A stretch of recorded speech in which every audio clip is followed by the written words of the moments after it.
we're going to be painting our own watercolor wetlands insect.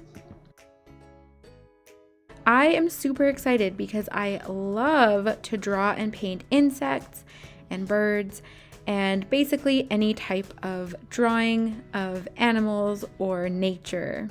So these are some pictures that I drew and painted with watercolors.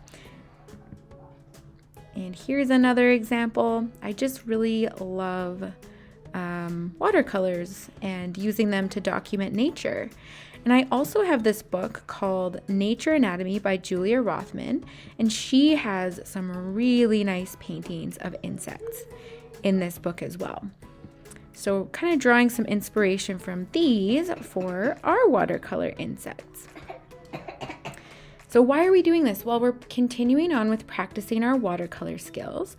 So we're now having to choose when and which techniques to use on our own.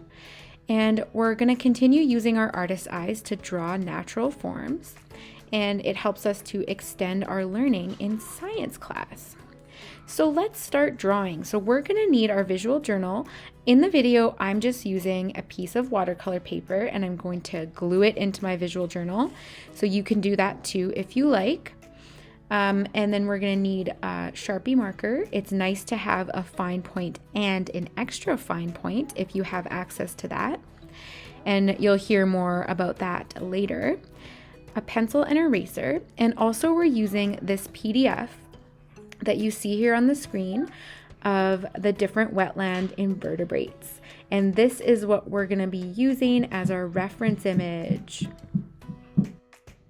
So I am using a piece of watercolor paper and I'm going to start with a pencil. And I'm going to be drawing two of my insects. So I'm going to start by drawing one over on the left side, and then I'm going to draw like exactly the same drawing but over on the right hand side. So I'm just starting out with light pressure with my pencil. I'm not pressing hard because I want to be able to make changes and erase things at this point. And I am looking at the PDF with the different insects on it. So this one that I'm drawing is the predaceous diving beetle. Okay, so I'm just doing the basic body shape. And then I was looking at the picture to see what kind of details I need to add. So I notice it has these like large eyes on either side of its head. And then its body is sort of divided into two sections. I think those are its wings.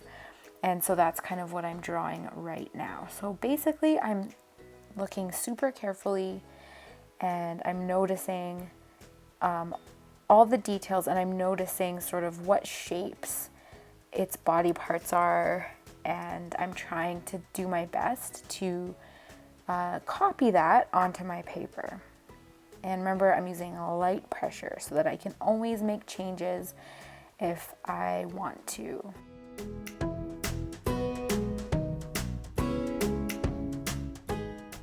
Okay, so now I have my pencil sketch on my one side of my paper. So I'm going to flip my paper upside down, and then I'm going to basically draw a very similar drawing over on this side because I want to have two paintings so then I can play around with different color schemes. And I can also, sometimes in watercolors you have to let things dry and you have to stay there and wait for it to dry. And so if we have two, then when we're waiting for one side to dry, we can start working on the other side. So we have always like sort of two paintings on the go at once. It also gives us some time to practice our drawings as well. I bet you that you're gonna like one of your drawings a little bit better than the other, just because either you've had more practice, or I don't know, maybe there's just something, a special quality about one of them. But it's interesting. So anyways, you're gonna draw the same insect, so using the same reference image on the other side of your page.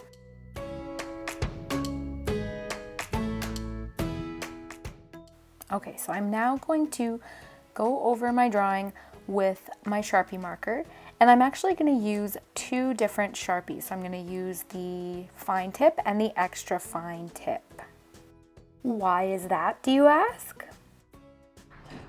Lines have different weights. There are thick lines and thin lines. It is nice to have a mixture of both in our artwork.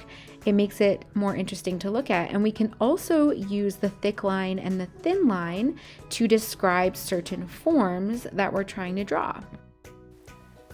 So I'm gonna try to do things that are super small, fine details using my super thin Sharpie, and I could do things that are larger, darker areas using my thicker Sharpie. And then we're going to repeat the process with the other drawing, and after we're done we can use an eraser to erase the pencil lines. Alright, we will paint our insects next time. Thanks for watching!